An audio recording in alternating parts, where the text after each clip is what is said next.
2 kaljaa! Hei! Me ollaan maksavia asiakkaita! Suomen kansalaisia! Kapaakissa tekee nykyään. Mitä? Mitä äijä täällä kapaakissa tekee? No mitäs sitä? Polttele tupakkia ja juo viinaa niinku muutkin. Kalja maistuu aina näin viikon. Kalja maistuu, kyllä. Kyllä se on suomalaisen miehen oikeus. Aina maistunut ennenkin jumalautaa. Siitä asti kun me keskiajalla se keksittiin täällä Turun paikkeilla, että meitä vanhempia kaupunkeja, mitä Suomessa on mies.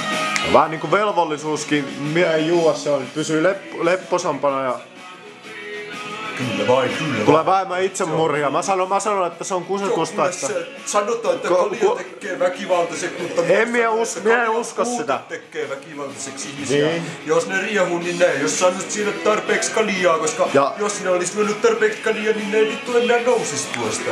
Ja kyllä se sellainen, että pitää miesten vaan päästellä höyryjä tälleen, jos niitä tälleen ryypätessä ja toisia samanhenkisiä puran, niin siitähän kärsii akka kotona sitten. Et se on parempi purkaa ne tälleen. Se perkele kumma, kyllä kun saa täällä työpaineita. Tuleeko sitä kaljaa? 2 kaljaa. Joo. Kirvestä minä niille näytän tällaisina hetkinä. Niin. Kato vittu mikä tossakin menee. Tollasia nää on paikat täynnä nykyään. Hei Rimpula!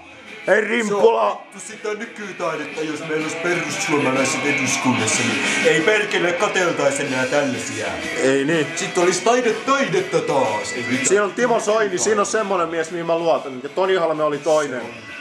Toni Halme oli toinen. Isänmaan puolesta harva poliitikko nykyään enää jaksaa vouhoittaa, mutta mie ainakin äänestän sitä, joka jaksaa, koska isänmaa! Isänmaa! Se oli Isänmaa! Toni Halme ja veteraanit. Sotiemme isä. Mitäs sille Toni Halmelle käy? Ampuuko se itsensä vai? Eikö se taisi niukastua ja se murhattiin Hallitus. Siinäkin on tällainen salaliitto. Se oli kämpällä ylimääräisiä banaaninkuoria, se jätkä ei kuule mitään vitu rehuja syö. Se onkin varmaan elämänsä aikana suututtanut niin monta jätkää, et ei ihmekään, että piriä ja banaaninkuoria, siinä ei ole yhtään hyvää yhtälöä.